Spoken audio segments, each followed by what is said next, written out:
Oh, we're back at it. How you doing today, man? You know, I'm okay. Been at it. Been down in Durham, North Carolina, salvaging a retirement facility. Wow. You know, it's like a little hotel, apartments and stuff. Yeah. And it was chock-a-block. You wouldn't believe the stuff that was That left needs behind. to go on your vocabulary. Chock-a-block. Chock-a-block. That's that. I didn't make that one up. I know. Chock-a-block. I'm sure we got The only thing under here on the C is cattywampus. That's one of your. but it may be a K for cattywampus. You don't know. You know. Well, Grayson put it under C. Well, Grayson would know then. Mm-hmm. She's the purveyor of There's a lot of phonetics. good. You got a lot of good S's. Schmegma. That's literally the first one. Yeah, Sheath, screw the dog shit out of it, sandbagging, and schmaltzy. Sandbagging. Mm-hmm. I don't know. Apparently that she associated that with you. Well, that's okay. I mean, Yeah. I'm not a sandbagger, but that's another story. You know, whoever knows what sandbagging is. Yeah, so we're back. You know, we've been on a little sabbatical here for We have 3 weeks, 4 weeks, month. Yeah, about a month. We didn't intend on taking this much time off, but it just sort of happened. I've been super busy here at the shop. And You've been busy. You're still salvaging. I'm still salvaging. Good It's Lord. the old fellow to be salvaging. I'm telling you what. Well, hopefully you're holding a clipboard by now. No, not enough. The problem we have is people. We can't get enough people. You know, so we were just scavenging for whoever we could get there. I mean, we did it, but Yeah. you know, Robert was part of it this time for a couple of days. No kidding. Yeah. He came in and showed up and carried the clipboard. So there was some clipboard holding. Well, to a certain extent, it was more of like the clipboard's on the wall. Get at it. Yeah. You know, so we got a lot of stuff. We got a full 53-foot van full, plus a Penske 26 and a Hino 26-foot box. A 53-foot van? Yeah, chock-a-block. What is a 53-foot van? That's a trailer. A tractor trailer. Tractor trailer. Yeah. They call it a van. Got it. You know, van lines. Yeah. Yeah. It's the trailer of tractor. Sure. Trailer. It's that part of it. Whatever the opposite of a minivan is. We got it's a anything to maxi drink van. here? Yeah. You want a seltzer or a Coors Light? Coors Light would be fine. Yeah. You know, I'm gonna get my what is it? Yellowstone. That's the beer of Yellowstone, by the way. The Coors. I think it's straight up Coors. We had a Coors banquet one time. It wasn't a Coors Light, but it was a Coors, the regular strength Coors. There you go. Cheers. Now we're talking. Cheers to the Black Dog Salvage podcast. Our listeners, our viewers, the people that somehow haven't got enough. We're back again. What's wrong with you? No, it's I've gotten a lot of good responses. I mean, I don't. You read the comments. I don't really read it a whole lot, but because I just don't really care a whole lot. But Right. Well, comments are what they are. I have my own comments to keep track of from the Lift Arcs YouTube channel. So you got a bunch going on. I barely stay on top of that, much less this. maybe I'm sure since we've been gone, y'all been dropping some feedback. Krista has been telling me that people are clamoring for a second season of the podcast. Well, here we are, guys. You consider yourself clamored. Yeah. You know, it's Let's get clamored. Let's get hit the intro button and we'll go. All right. Let's do it.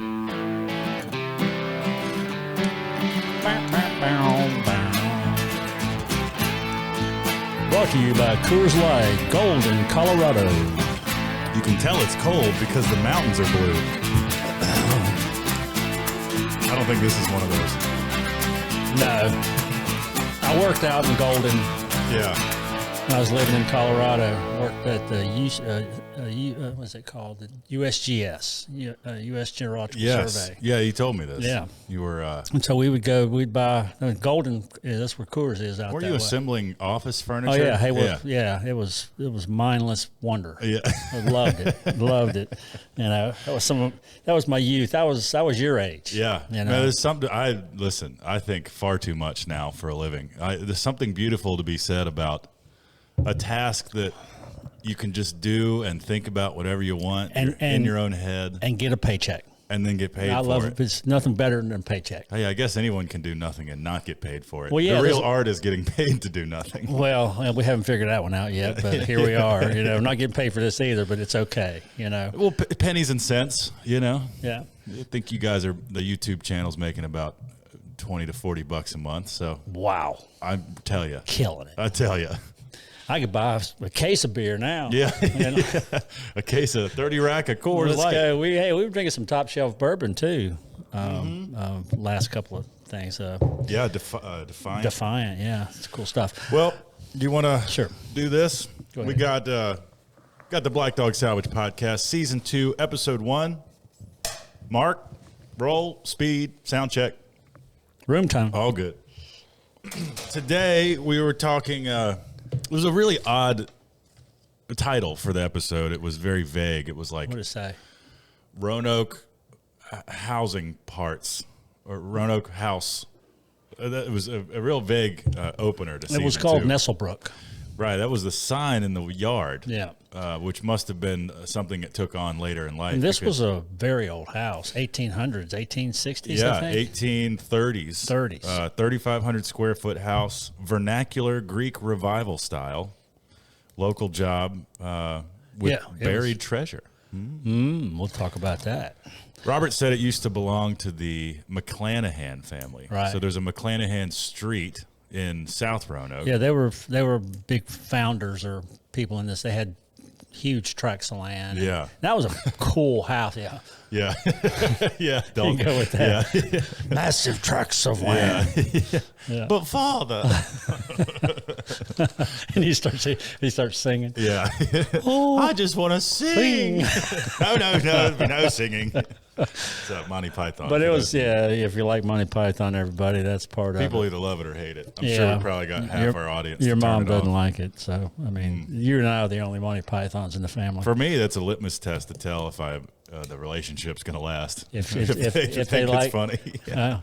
I've been right every time. It's an acquired taste. Yeah. It's great. Anyway, going off on Monty Python. It's Oh, great. well, that's what you do with Monty Python. Yeah. So this is a pretty cool house. It's local, like Tay said. It was probably, as the crow flies from here, about a mile. Yeah, Maybe not far. Maybe a mile and a half. Truck's not even warm by the time you get there. Yeah. Well, this was the first that we ever used the show hauler. Ah. If you look at while I was watching it just before I came over here. Yeah. And it was white, no stickers on it Blank. at all. Yeah. Yeah. And I didn't know how to drive it. I'd never driven basically It's an 18-wheeler. 10-speed or 12-speed or whatever it was. Yeah. And so I was just grinding gears, and there's an overhead. It's called Schaefer's Crossing. It's 10 foot. You can't get under it. So I had to drive it through a neighborhood to get there. And Yeah. I just kind of dogged it down and got it up the driveway, and there we were. First time we ever used it. Yeah. Which was pretty cool. I didn't realize it was that early we got that truck. It was a 93 Freightliner that was overhauled by a company called Show Hauler in like 2001 or 2. Something like that. Yeah. Yeah, and the guy we bought it from was an engineer who would take it on site. He had his car in the back, little tracker, Suzuki tracker. Uh-huh. Yeah, I can't even speak right now. So we bought it and used it throughout the whole time we had the show. Just like I say, it was kind of fun that this was the first time. Yeah. Yeah, and again, none of us knew how to drive. You had some friend like Robin Clark, who was a welder, friend first, but then you hired him early on as a welder. He was a truck driver for a while. He knew how to do it, but he had a bad shoulder, and this is an old stick, and he had a hard time. I remember pushing. watching him take his left arm and help pull his right arm back to pull it into gear. Matter of fact, Robin, if you're out there, he's still driving trucks. They're automatic. But guess now, what? right? They're automatic. Yeah, so he's okay. D. Just make it go forward. But that was old school. 93 tractor. Mm-hmm. Freightliner. Yeah. Early Caterpillar engine in it. 3406C. The transition from analog to computer control. Yeah. It was kind of a hybrid, which turned out to be kind of a problem. Yeah, y'all had to do a lot of work to that thing. A lot of discovery work. It was very expensive. You had to put new sleeves on the cylinders. Yeah, going off on that. It's an engine and half type of operation. Yeah, it sucked. It was costly too. It was like $16,000 to fix that. So we had a lot in it, but that old show hauler now is with Veterans Golf Association out of Pinehurst. So if you see a big old thing running down with VGS, is that VGS? No, VGA. Sure, VGA. We've covered this before. Yeah. I think. Anyway, say hi to them. Check them out. That's the show hauler. So the first episode of season 2 of the show of Salvage Dogs originally aired January 16th, 2014. Yep. So that's where we were. Put yourself back. We're going to take a trip. The episode opens with a wow, one that I remember quite fondly. The Ted was driving a pick. Yeah, the balance beam. Yes. The Nissan. Yeah, in Nissan, Nissen, okay, or something like that. And I can't remember where we found it. This is all kind of staged, of course, a little bit. It's probably the only part of the show that was staged a whole lot. No script, obviously, and we just started ranting, going on, riffing. That's I guess right. they call it. Yeah, it's funny to see us get better at like sort of making stuff up too. Yeah, and not talking over each other. That was that's when you're recording, just like we're doing right here. You try not to talk over each other because it just kind of muddies the whole thing up. So you're starting to get a lot better. I noticed that on this episode. Well, I remember thinking that there's already so many people talking, and at that point I was really struggling with social anxiety, and it was just hard. It's like hard to get a word in edgewise. Y'all were all funny, always had stuff to say, and I was like, I want to contribute. Let me in. I want to contribute. I want to be there. And as the youngest person too, I had a little chip on my shoulder. Like, I want to get one of my lines in the show. So I remember always trying to find my window to say something. Yeah, but you were kind of feeling your way through it this episode. I saw kind of feeling more comfortable with it. I looked more comfortable because we were a year into it. Yeah. Already. So because it took us a year to do the first season. You guys looked more comfortable in your interviews too. You were cracking, even the solo interviews. We weren't quite as jaded at that point. We were still newbies, You're like still rose-colored glasses. Wow. We didn't have to do the singles too. I call them the Olin Mills pose. Where you're sitting on the little bolster. Yeah, they had a little ironing board. Yeah, it was a little weird, but we got through it. We did it. The balance beam was cool though because Ted.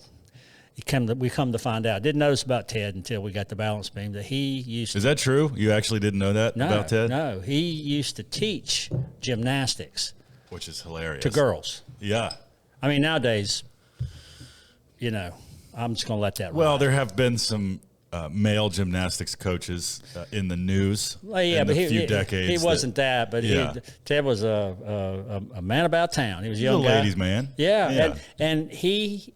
The girls, like you said earlier, I think in an interview, they still remember Ted. Matter of fact, Mary Ellen Baker, Ellen Comer was her original name. Yeah, used to be on the team. So did Julie Phelps. Amazing. Yeah, and a couple other people that were on his gymnastics team. And so I didn't realize about Ted. I knew it was kind of. I don't know if you have to be a gymnast to teach gymnastics. One would hope you've spent some time as a gymnast. Well, he didn't jump on the beam and give us any kind of a demonstration. No, and so you took that fall. I got that. Now, I did my little flop. It's when you see all these things on YouTube or whatever, these people do these 10 seconds where they stage it, like a waterfall or something, and they jump and throw everything around and then freeze frame. Yeah. That's what mine was. Except mine was fast frame. I think there was a picture I found on Black Dog's Facebook of someone caught you in the air. In the air, yeah. And my mouth was open like, whoa. I only got a 5.2 or something like that. I gave you Ted didn't even vote. I made up a fake number. Yeah, I think it was a 5. That's okay. I didn't deserve any more. I'm sorry. That was pretty good. It's not real wise for an old guy to be jumping up on a balance beam. I mean, listen, the downsides are immense. And back then I had good feet though. I could feel them, and not now. So not nowadays though. But that was an interesting wow. But later on, we turned it into a table, as you said, and maybe in real time we had already done it when you were doing that interview. But if not, you had good.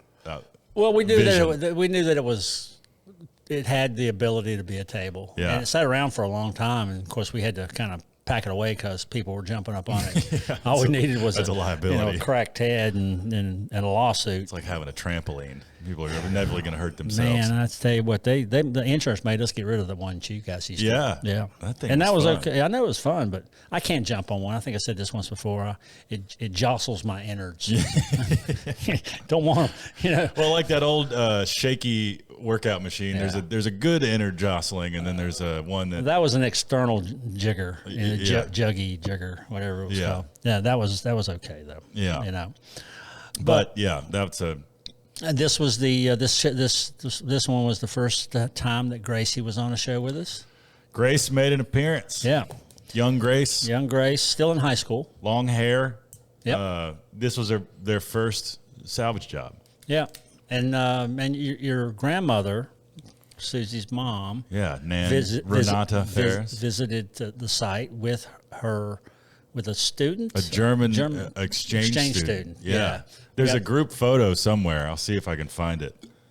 We're all on the front porch of the house before we left. And this young German girl is sort of like, where am I? What is this? What are these cameras doing here? What is happening? Is this America? Yeah. Is this what America's like? Everybody does this. I always wonder that with exchange students. It's almost like you think of who are the aliens going to meet when they first come to Earth, like. Reality stars. What assumptions are they making of the entire country based off the 6 of us? Yeah. Well, we had a pretty good example, I think. We didn't do so bad. It's a family show. Yeah, it was. The whole way through. We didn't record any profane statements. They were there. Oh, they existed. But we didn't we did our best to not be too controversial. We wanted everybody to be able to watch it. So there you go. Yeah, I use that rule in my YouTube channel now too. People some people say, like, you feel like you're holding back or whatever, and I'm like, I'd rather have everyone be able to watch it. Your audience is going to be bigger. It's not that you're pandering to anybody. You're just trying not to make a bad taste in anybody's mouth, and it's overdone in reality TV, and any kind of TV, even podcasts. There's F-bomb and. Which I love a good F-bomb. Makes me laugh. In the right spot. Yeah. But it just, you don't need to do it anymore. Yeah. We did it a long time ago. I was in the Navy. The Navy comma. Yeah, Navy comma, which is the F-bomb. Well, so we talk about the salvage and the round table, and you again, the round table film that part technically after we do the job. Yeah. But you still tease there might be buried treasure in the yard. Right. And you say, Robert, you and I are going to have to get out there with metal detectors. And because of what we'll tell you in a minute what happened, Robert sort of already rolls his eyes like, yeah, okay. Yeah. This is what this is all about. Yeah, sure there is. And, well, we can talk about that now. It doesn't really matter. Well, let's hit the build real quick before we get into the salvage. So this was Ted. In TV land. Yeah. The rest of us go on I don't know if it actually happened this way, but I don't think Ted was on this job. Yeah. So it worked out that he was quote unquote back at Black Dog. Yeah, which was only building stuff. A mile away. True. But this build led to quite the product line for Black Dog. Yeah. Yeah. It was a syrup kettle, and everybody doesn't know what a syrup kettle is. Down on farms, they have kettles that they use to scald hogs for, preparation, and also render syrup. They take sugar cane and cook it down, and that's what these were basically made for. And they're expensive. I mean, the original ones are $2,000 to $4,000 depending on how big they are. And we had a couple of them the time we've been in business, but we just couldn't find enough. So if you haven't seen them, they're like 5-foot diameter, sort of shallow cast iron bowls. Yeah, they're 5 is probably 120 gallon. They go by the gallons. The ones we ended up with or modeled ours off of was a 60 gallon. And that's just the volume of the thing. Right. We modified it a little bit, made the rim flatter and flattened the bottom so it would sit properly. Yeah. You touched on it, but you guys reverse engineered these kettles and got them. Yeah. We had to send kind of mass produced. Well, they were. We bought 100 of them, I think. Had them. But we had to go offshore to get them. Yeah. We just couldn't afford to have an American foundry. We got quotes, but they were higher than we ended up selling them retail. So we did what we could. The originals, we just modeled it off that, and so we needed a stand for it, and that's where Ted and Robert came up with the idea of the kind of the wagon wheel stand with the little sculpted legs and a little spot on the bottom where you can put the ash pan, and it turned out we're still making them now. I mean, we got to get some new orders in. I mean, some new product in, but they're still a major part of our product line. Yeah. Do you still use the jig that Mike Pay and I made? I pulled it out yesterday. Yeah. And it's on the fab table. And we had a bunch of them made offshore too, but we originally, you and Parker and we would crank them out. Everybody used to get in there and make them. And we got Scott, what's his name? Perry Dobbins. Perry at Scott's. He's going to make them again for us. He's still in business. He's still doing it. It's amazing. Wow. Yeah. Little machine shop just around the corner. I mean, just like one guy and his wife, and he's probably in his 70s now. At least, but it's going to be. I mean, small shops like that are going on the wayside. This building we're in was a small shop. Exactly. Job shops are hard to find. Yeah. Well, it's right here if you need one. I can solve most problems. Not a machine shop anymore per se. But they came up with the stand and also the made it into a fountain. With a bubbling bowl. I remember Robert being so obsessed with the holy trinity of fire pits: the fountain, the fire pit, and the table. Yeah. The Lion, the Witch, and the Wardrobe. Yeah. And each of the three functions had its own tangent. The fire pit itself was probably the simplest of the three to achieve. And then I remember the fountain. God, I must have wrestled with boxes of various PVC fittings and grommets and because we ended up making a 3-inch hole in the bottom of it. Right. So which you saw Ted have to cut by hand the first time. Yeah. And the bottom of the kettle is the thickest part. Right. Yeah. And he had to use this like diamond blade that we get maybe two holes before it goes bad. We had to get another one. It was a pain. We finally ended up casting them with the holes. With the hole. Yeah. What a life changer. Made a lot different. Yeah. But you need the hole. If it's a fire pit, it's got to drain. Yeah. Otherwise you're shoveling it out. Yeah. Or you fill them with water. That's True. The whole point. And then I think you're about to say it. Well, turn it into a fire pit. Of course, if you put water against cast iron, it's going to rust. So we start off with clear water, like you saw in the show. Then it would start to rust, and then it'd go rust color water. Brown water. Yeah, and I was like, that's not very appealing. So we ended up having a mold made, and have a liner that it sits in. So and they didn't sell. I mean, not at all. It was it was a good effort, but it just didn't go. Right. We got a bunch of them left, by the way. We'll sell them cheap. It's exactly the shape of the bowl, but it just sits. Liner goes on. Sits right in. You put the sort of what do they call it? Not firewall, flange, whatever. The grommet type deal. Yeah. To seal the bottom. Because now we've cut a hole in it, and to make it a fountain, you got to plug the hole. Yeah, you just basically put a cord. And you got to run the cord for the pump through that hole. There was a lot of R&D. A ton. I wasted a lot of my time trying to figure it out. Oh, you didn't waste it. You got paid. I was like, sure, okay, I'll do this all day. Pain in the ass. It was, it was one of those things that makes you a better problem solver. Well, how do I keep water in and get electricity in? Yeah, it's pretty basic stuff, really. Yeah. It's just we had never done it before, so there you go. And then the wooden top. Those did okay. They did, but they were hard. I don't think it was teak. I think it was like cypress or cedar or something. And that was hard too, because it just had to live outside. And they fade pretty quick. They fade, they buckle, they do all kind of stuff. So, at the end of the day, Fire pit would stand. End of story. Don't, if it ain't broke, don't fix it. That's what it is. And there's a couple of guys in our business that's what they do. They just do those kettles. Yeah, I've made a bunch of sort of geometric fire pits using the plasma cutter. Oh yeah, it's fun to imagine the shapes you can put together. Straight edges. You can't make a round one though. I can't. Not yet. Anybody out there has an old slip roller? Give me a call. Yeah. Something that can roll quarter-inch I found plate. some salvage one day on the internet. There was a guy out in Indiana someplace, and it was a vessel making company. So they had all these rounds. Yeah. I mean, big ones. And I'm going like, how do I get those? I had to go out there and crank them onto a truck or a flatbed or something and get them back. Yeah. But by the end of the day, you might as well just order some. We're always looking. Yeah. Now you look at a tank, a big like a propane tank or something. Well, a propane or an air tank for a compressor, and just cut the ends off of it. There you go. You got one. Yep. And it was kind of good because the engineering to this was, it's not too deep, so the fire won't starve of oxygen. Yeah. So you can just set it on the ground. Well, and there's so much metal. Once it gets hot, that thing's pumping out heat. Yeah, but it's not over the top. No. I mean in a good way. Yeah. Like it's, you can still put your foot on it. I've got one in my house. You can still put your foot on the edge. Yeah, you get it fired up though. You put you're gonna leave a mark on I've got quite a few on your Nikes. Yeah, I've got quite a few shoes that have lines in them. Yeah, you don't realize it because you're sitting there drinking and it's cold. That's right.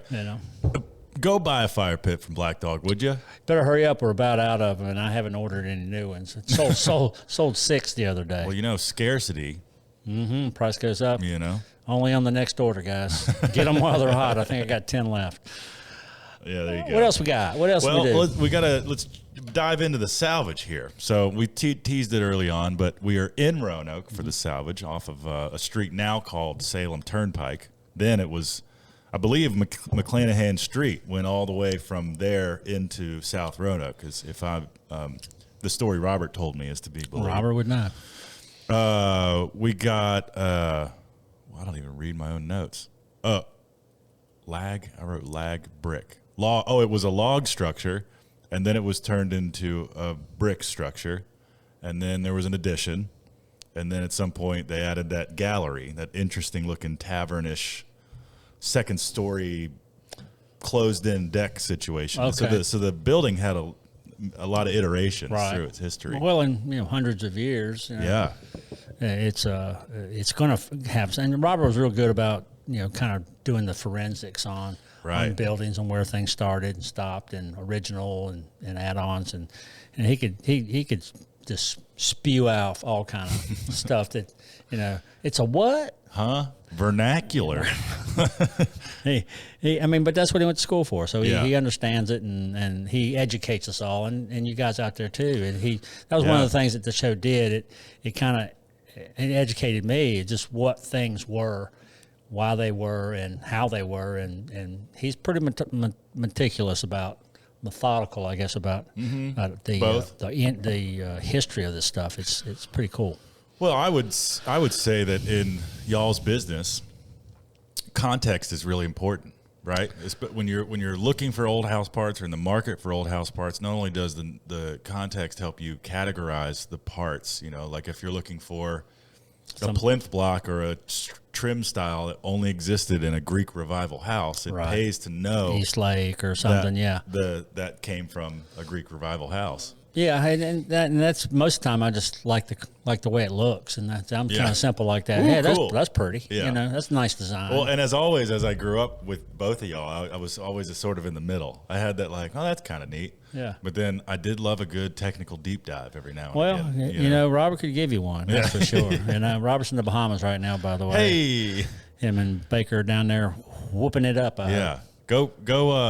Go bug him. Yeah, I was supposed to go, but didn't. And he says, "Well, you're not going for my 60th birthday?" I said, "It's your birthday?" He said, "No, but that's my son." It's like, okay. I asked him the day. He's trying to guilt trip you. I asked him today. I said, "When's your birthday in August?" He said, "Yeah." I said, "So this is your birthday trip?" He says, "One of them." So I think you can get the next one. I think he celebrates the whole year.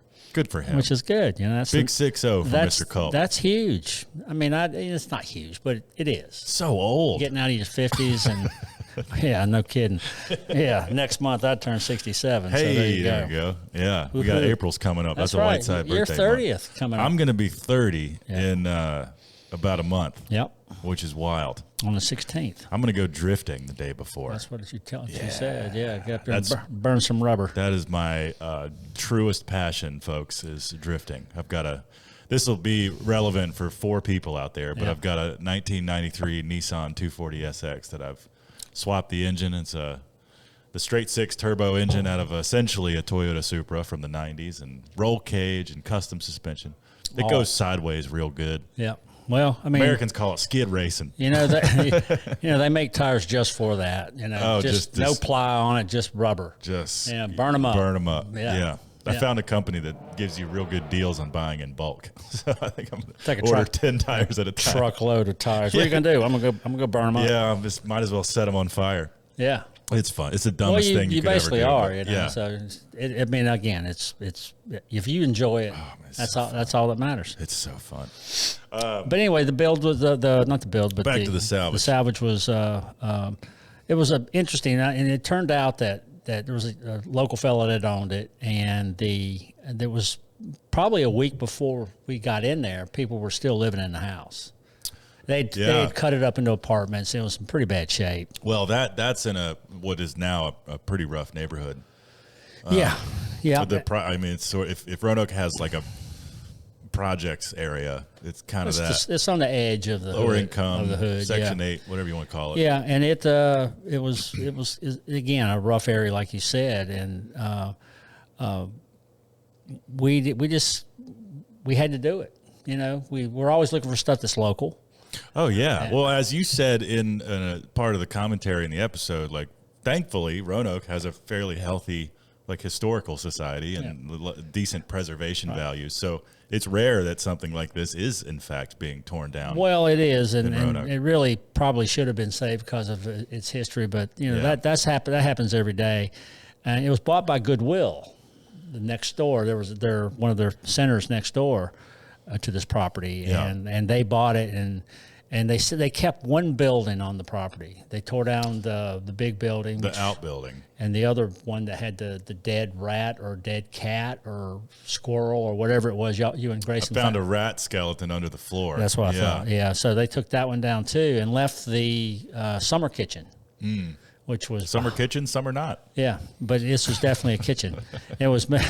It was behind the main house. So when they were cooking, I remember that. You cook outside the main house so you don't heat it up in the summer. Obviously, in the winter, you cook inside the main house because it heats it up. So that's why they would. And you see a lot of houses of that circa. They have a separate kitchen, and the space in between the main house and the kitchen is called a dog walk. How about that? I don't know if you knew that. Yeah, I didn't. And I don't know why. Maybe the dog just walked through there, and they said, "Well, that's the dog." Well, they're smelling the food and they're following. They're waiting for something to hit the floor. Yeah. Yeah, you get attacked by a pack of dogs when you're walking between certain times of the year. No. All right, ready, go. But that's the only thing that's left standing. They put a community garden on the property, which was kind of fun. Not a bad idea. Yeah, they cleaned it up, which was nice. So you're going after meat and potatoes here. Flooring, trim, plinths, plinth blocks. And Robert found a postcard. He did. He pulled off some baseboard and found a postcard from, I think it said 1913 or something. Yeah, something like that. Yeah. Hold on. And it was in German. There it is. Postcard behind 1913 in a Dutch. Well, Robert's from like Pennsylvania Dutch. Yeah. But he can't speak it, I don't think. Luft me, little woman, luft me. He tried to read it. Yeah, I remember. We should have had your grandmother read it. Yeah, she was there. Yeah, but we didn't think about that. She wouldn't do it on camera, I don't think. Yeah. But so we always looking for those pieces of gold, but why it was behind a piece of trim and not behind a mantle? So weird. It was weird. What a freak accident! Like if there was a tiny gap and it just hit the wall and slid behind. The wind blew and it whipped around and slid right behind that. It's like, how did it get there? Right. That was more what I was thinking of. I mean, it didn't have any value. Kid had it and went. Yeah, or somebody got it and wanted to hide their relationship with Loof somebody. Loof whatever they said. Well, that was and love. They stuck it behind a crack in the. This is my lover, my secret lover. That was one of my things. Well, how did it get there? Mm-hmm. You know, that's kind of exploring the human side of this. You know, because somebody wrote it, somebody sent it, and somebody hid it. It is fascinating. Like. Yeah. To think, like, I have moments. I'm in a building that was built in 1917, so I have these moments all the time. Like, I'll pick up a tool or a drill bit that's over. Like, somebody bought this brand new during the Industrial Revolution, and here I am still holding it in my hand. There's something about that. That was one thing Robert stated. We said before the Industrial Age. Yeah, something was. We're talking about the columns. Oh yeah, and how they were put together or made. It was handmade, pre-industrial age, pre-machine age. Yeah. So it was all done by hand. Yeah, that was these stone columns that they were parts. They were limestone caps and bases, but there was a solid wood column. I think it was solid. Well, there were ionic columns on the front porch that were complete.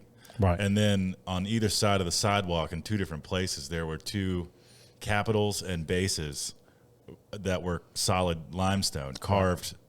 Pre-machine age. But didn't have that was the wooden. The wooden ones were also solid and carved. Right. But there were the stone. I'm talking about two different columns. We don't get good columns these days, especially of that circa. They're all hollow. And in good shape. Most of the time they're rotten. The bases are rotten, and of course you get some big ones. You can make some fun stuff out of them. You know, make table bases, and all that. So we're always looking for or at least I am. I'm looking for the reuse, the upcycle piece of it. There was a funny moment in the episode where, sorry for the column conundrum. Wooden columns on the house. They were beautiful, hand carved. He said ionic columns, which is the design of the Capitol. Those came out great. We used a tried and true method of lifting the. Did we jack it up? We lifted it up I was in the Bobcat with the forks, and we lifted up. That's another plus of a local job. We had Robert's equipment. Yeah, that was pre United Rental. Yes, that was Blue Ridge Residential That's Rental. Right. They were a sponsor that day. Yeah. Picked the roof up, pulled a column out, put a 4x4 in its place. Pretty standard affair. Yeah. The other set of columns on the property, or parts of columns that are on the property, were these giant, solid carved limestone bases and capitals. And then Robert, I don't know how, maybe someone told him or whatever, but he gets it in his head that maybe in the woods somewhere is the body of these limestone Somebody columns. pushed it off, yeah. And so he starts taking the Bobcat into the woods and with Pay and Grayson, Mike Pay and Grayson, and they're sort of like, I don't think there's anything back here, Robert. And he's like, no, there has to be. And he's pulling weeds up with the Bobcat. You would hope, but it would be amazing. It was overgrown thicket. Yeah. And he didn't find anything. I think Mike found a polecat. He found a handmade tombstone that said polecat on it. After which there's this hilarious scene where Grayson and Mike are walking back to the house, and Mike goes, well, they used to call skunks polecats. Could it be a skunk? And Grayson's like, I never knew that. And then I guess in no way he's implying that they buried a skunk, the family skunk. That's the family skunk. And that's what they named him, polecat. The polecat. And maybe it was like Uncle Polecat. There was a actual ancestor there, and that was they called him polecat. I mean, it just sounds it has to be derogatory. I have no idea. Anyway, we did a lot of exploring around the property, and again found pretty much nothing. Yeah, well, we'll get to that in a minute. And Gracie and I took apart a cool locker in the kitchen. Yeah, well, took apart is a nice way to put it. And it was galvanized or zinc lined, so it was probably not a meat locker, but kind of early refrigerator, kind of stayed cool. And of course we tried to everything we could to pry it off, and I was almost ready. I was breaking bars trying to pry it off the top. So y'all had quite the process. It's sort of like a hutch, but there were a lot of cubbies, and so you removed the bottom section. Yeah, and it had less value. I wish I could have saved it. So the top was the value, and the top at this point was then floating. essentially just hanging on. Yeah, and, as we learned, but not by much. And as Mike Pay, it's called the Jesus nail. That's such a good and, metaphor. And of course we did a couple of pries, and and that's the breakthrough commercial. I mean, it's one of the best commercial breaks. You hear, oh yeah, boom, we're making all kind of noise. And I'm sure we had a couple of superlatives we said at that point. Oh, sure. But we come back from break, and this thing had fallen. And luckily, Grace was out of the way. I was out of the way. It just made a huge splat. Yeah, all the doors fly open. And it rolls over on the face, tore a couple of doors off. But, we kept that for a long time, and finally somebody bought it. We sell everything eventually. The problem is just sometimes it's the eventually part. A year, sometimes it's 16 years. So we gave it a pallet, we named it, and off she went into the abyss of salvage that we have, and somebody found it and loved it. And I'd love to see if you're out there and you got that piece. I'd love to see what it looks like today. Hit us up. Yeah, if you're out there. I have no idea who. Grace's reaction was pretty funny because they were watching you do it and kind of standing back. Yeah. And Grace goes, boom. That's what I got. Boom, boom. Yeah. Yeah, it did go boom. This is one of, I think it was her first salvage job, wasn't it? It was, yeah. And it was. Grace was almost done with high school. Yeah. Was about to go into college. Yep. And she jumped in. It was hot. It was summer. Yeah. And we were sweating, and she was doing it. Heck yeah. There you go.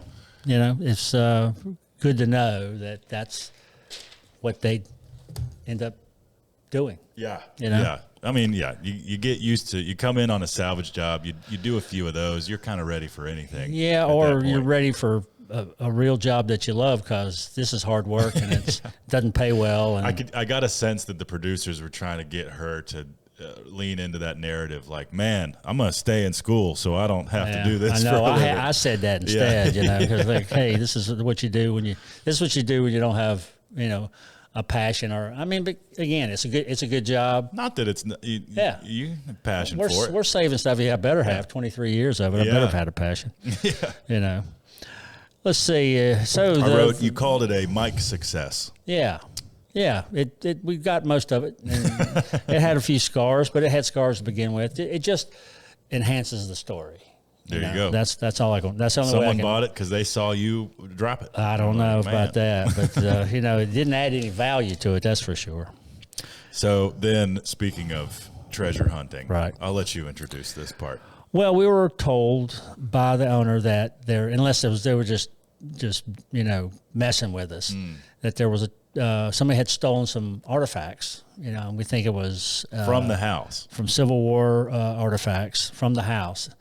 And that he buried them on the property. Now, what an insane story. Again, back then the property was a lot bigger. And here we are. We got a little corner of a city block, and so there was probably a lot of other places he could have buried it that are not around anymore. And so we figured we'd do a little metal sweeping with I think it was a Garmin metal detector. Now, did you genuinely want to do that, or was that amplified for the show? Well, we were doing sure. I wanted to find some artifact. That'd have been great. Sure, but I don't know. They have I think there's a reality series that is all about metal detecting, and wow. Of course, it's amazing that they find stuff like this every episode. Yeah, that they find, and that's how could they? All we found was a rusty top of a jar and a toothpaste tin. Yep. And a railroad spike, which that was cool. Railroad spike's pretty good. Railroad town, You don't Norfolk and Western at the time, not Norfolk and Southern. Yeah. But that segment, if I may, led to one of the funniest moments of early Salvage Dogs that I remember. And it was you and Robert again sweeping, recognizing the futility. Right. We're just trying to get some content for the show. Yeah. And Robert gets it. I was already laughing. They showed me. I was leaning on the shovel already laughing at Robert. And then Robert gets a call from his wife. And she must have gone like, well, what are you doing? And he goes, oh, just wasting my time. Sweeping, searching for artifacts. I can't remember what he said. Hard. And the idea of putting a beer holder on the sweep would have been a good idea. You're right. And we didn't know what we were doing. And we borrowed those from somebody. Yeah, you were like, how sensitive should we set them to? Set it to your mood, How sensitive are you, Robert? your emotion, And Robert said his at about 3. I was at about 7. Yeah. Or maybe it was reversed. I'm not sure. Maybe so. You need a positive emotion with detecting, I think. I'm not sure. So you got to will it in. I don't know the genre at all, but, our business is treasure hunting. Yeah, truly, without the digging. It is. So that's one of our earlier slogans. Yeah, treasure hunting without the digging. And that's so we tried it. We got a little bit of content, probably 2 minutes. No, we only have 22 minutes, by the way. So funny, though. All the stuff we did in 22 minutes was pretty amazing. Yeah. Well, and then one of the last triumphs I remember from that episode was the main entryway, the entry door. Yeah. We had said that Team Whiteside was actually working when the other guys were, I don't know what they were doing. They were out looking for parts. Oh, yeah. Tearing apart the forest looking for a column. Yeah. We were actually getting work done. And breaking the brick around this big entryway. Right. And it was kind of funny because Gracie was she's hammering or sawzall. I think she was hammering the inside. Oh, yeah. And she broke the glass. And I think I looked at the camera and said, I'm so proud. Yeah. That's my girl. How you know we're related. Yeah, that's right. The apple doesn't fall very far from the tree. Well, sure. If you're a longtime Salvage Dogs fan, you know that the regularly repeating comedic element of Mike breaking glass. Yeah, well, I'm the go-to glass breaker, and even if I didn't break it, I get blamed for it. Yeah. And everybody walks up to me at the store now and say, "Hey, Mike, what'd you break today?" What an unfortunate reality. It's okay. I'm a good sport, and I just tell them the day's still young. Nothing yet, but yeah. That's what I always told the producers. Just keep the cameras on. Something will happen. Something's gonna happen. It always did. And again, it wasn't planned. It's just this is me going at it, and got to break a few eggs to make an omelet. So, boy, do I love omelets. Yeah, I had one last night. It was awesome. But it was kind of funny looking at the place where we had searched for this. It looked like a drunk mole had been in the yard and just was torn up all over the place. I mean, we gave it a good solid half hour, maybe 45 minutes of searching. Well, Robert brought up the idea of flags. Like, Mike, do you have any flags or anything? Right to mark where you'd already searched. Right in my back pocket, I had a whole. I do this on the week. I'm a real salvager on the weekend with my metal detector. Probably quickly insinuating that we didn't come prepared. Yeah, well, we had the right equipment. We just didn't know how to use it. And somebody probably ain't that the truth? And the guy that owned it probably just laughing, going like, "These guys are going to start tearing the yard up just trying to find that." That's what I was thinking about. This guy that planted the seed in y'all's head is probably watching the episode, going, "Sucker!" Yeah, I need to get a new chair for this. I'll get a new chair for this interview. The chairs at these table is just a who's who of. I don't want this chair anymore. Yeah, how about you have it? I recognize a few of them. Yeah. From salvage jobs. This wooden one was in the machine shop, so who knows how old that one is. Well, that one ought to stay. It probably sets a lot better than this one. Yeah. We'll get some good podcast. There's podcast chairs that have these notches in the back for your elbows. Is that right? Sit like this. Huh. Well, Joe Rogan's got them. Well, if Joe's got it, maybe he has a line of them we can get a sponsor. We can pay too much for. Yeah, absolutely. I got plenty. Yeah. This salvage job we did in Durham this week, man, we got more chairs. Yeah. And gurneys and the hospital beds. I mean, it's not sexy salvage, but it's, we're going to, probably end up donating a lot of those to hospice or somebody. Yeah. But it's. Bro, bring me some chairs over here for the podcast. I will. We got some. I got some. Yeah. They're hopefully they're better than that. It's not going to take much. A can, a bucket would be better than this. Oh, no, that's harsh review. Well, I'm sitting forward, I'm kind of I'm walking in and leaning in, which is, okay. Well, I try to do that too versus sitting, Well, maybe this is the right chair then. Yeah. It's like sitting in a church pew, there's no comfortable church pews. Sure. And the older the church, the more less comfortable. Uncomfortable it is. It's just. Is that by design? Because you're supposed to feel a little uncomfortable because the try Lord's to watching. We'll keep you from falling asleep. That's. I think that's the reason. Didn't work on me much. No, we didn't go to church a whole lot either. Yeah. So we didn't. It was just what you had to do before you get to have Christmas presents. That's what, church. Unfortunately, that's what I think of church is. Part of the deal. I'm sorry if you're just now finding out I'm not religious. I'm not sorry. I don't care. No, it don't matter. Well, that's about it, really. I don't think there's any other mysteries to the whole thing. I learned how to drive the show hauler a little bit. Yeah. And I didn't run it under a tunnel. Boy, would it have been a shame to can open that thing day one. Yeah. That came later. I mean, it really became a part of our business. It was a home away from home. It was our mobile battle station. And bathroom and and other people's bathrooms. Yeah. No, number 2, by the way. That was the rule. Yeah. And then we had some PA or somebody come in and do a number 2. Blow it up. Yeah. I mean, the audacity. Yeah. Yeah. I was sitting in the back of a plane one time, and I had to go. Yeah. It was right before landing. Oh God. And right I just couldn't. I mean, there's nothing you can do. When you got to go, you got to go. And man, I walked out there and everybody was like, "Oh my God!" And what do you do? Like, hey man, I had to go. That's my poop smell. Sorry. Sorry. Now, I haven't been well. I'm realizing how unfortunate it is to have designed a bathroom right next to my desk here at my office. Now that I have other fellas here. Yeah. Live and learn, buddy. Boy. Get a bigger fan. I had to get a plug-in air freshener too. As soon as they walk by, it goes. Yeah.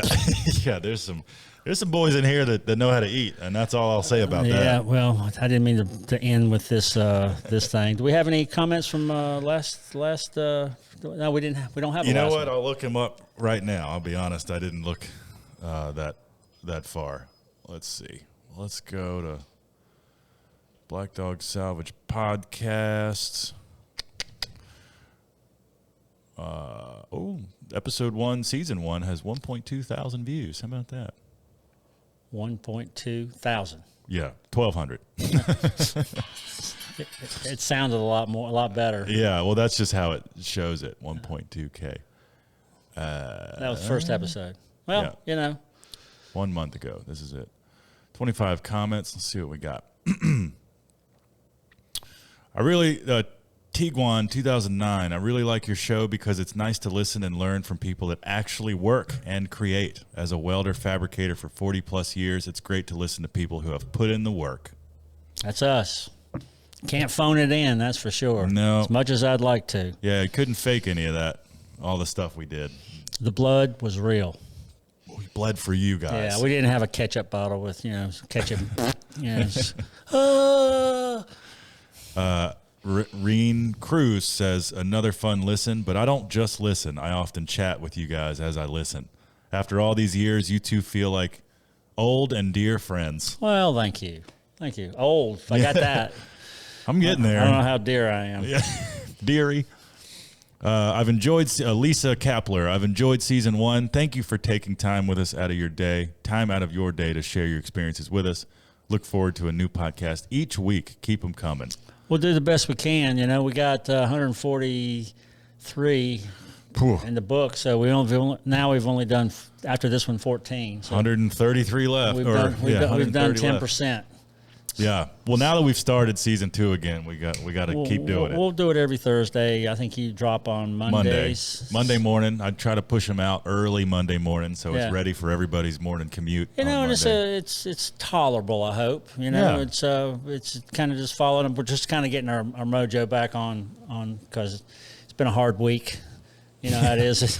I tell you, every week's a hard week. Yeah, this one was a hard one for me, but I'm still salvaging. I'm here. I'm still salvaging, and I'm sad about that. Because I'm supposed to be sitting on the beach somewhere. Cut that out, would you? Instead, Robert's sitting on the beach, and I'm here. Yeah, but it's not. It's all good. It's a choice, and nobody makes me do it. About to say, man, you gotta. I mean, I work for myself now, so it's you just consciously decide to take time off. Because work's never going to stop. You know, that's the hard reality. Well, and that's not hard. It's a good reality. Sure. Because, you know, you're sought after, you know, and that's what our business is like. We're selling a lot of salvage lately. It's starting to pick up. Doing a lot of custom builds at Black Dog. You can see those on our website, our newsletter. You can subscribe to that at blackdogsalvage.com. Yeah, we got to get y'all on YouTube as well. That's great. The builds, so good. I know. People eat them up. We got so many pieces that we create every day, and there's no documentation.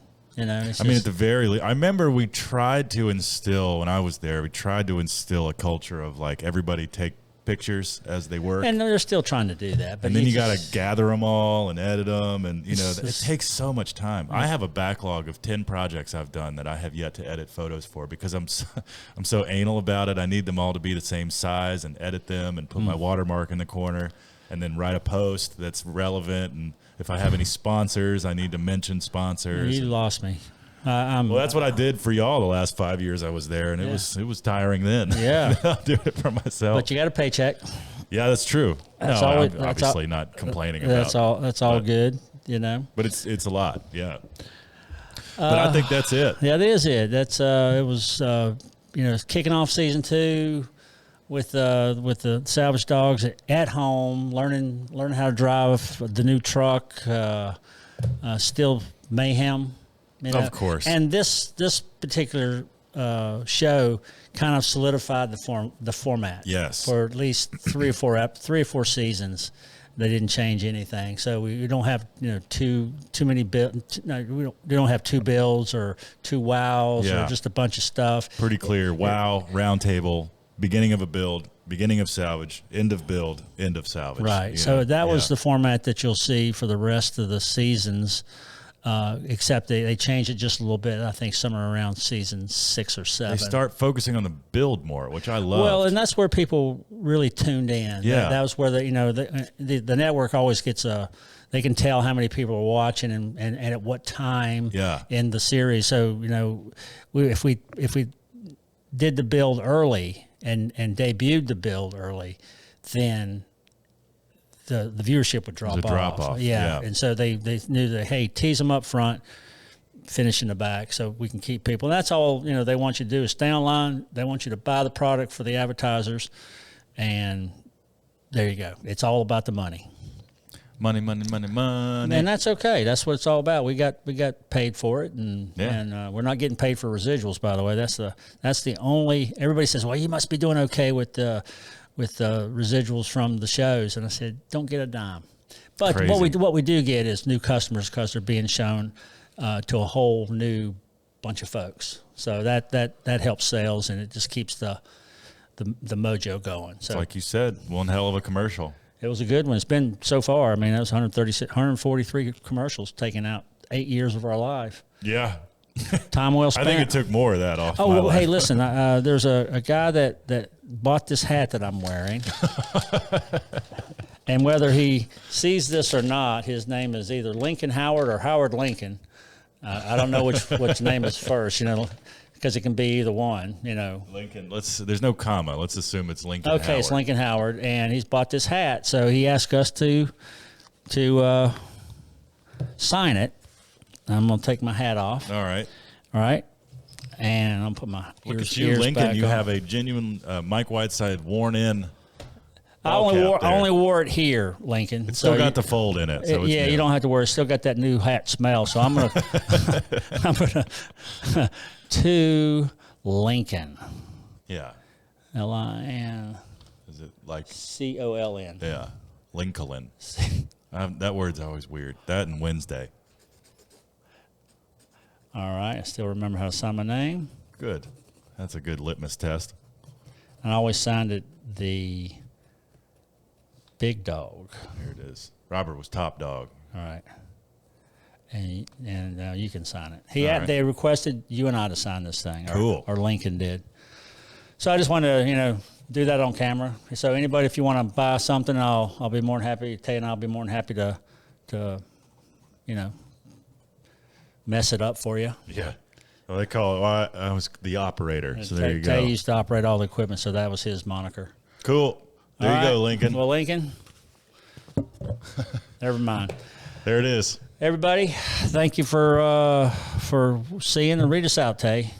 If you'd like to leave us a comment for us to respond to, please check it out on the Black Dog Salvage YouTube channel. Video podcasts go on the Black Dog Salvage YouTube channel. Audio podcasts are available wherever you get your podcasts.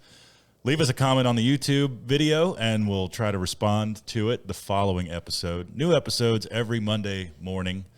And we'd like to thank our sponsors, which is Black Dog and Lift Arc Studios. Black Dog and Lift Arc Studios. And Sticky Glass. Oh, I got new T-shirts in for Lift Arc, so if you go to liftarcstudios.com, you can buy one of my T-shirts. As always, go to blackdogsalvage.com to buy hats and merch and pickles and oh my. Whatever you got, and big columns, whatever we got, you can own. We'll sign all of it. Every bit of it. As long as you pay, to use a right credit card, that'll be all we need. But thanks, everybody. We appreciate your time. See you again next week with Season 2. Episode 2. Episode 2. See you then. Bye, guys.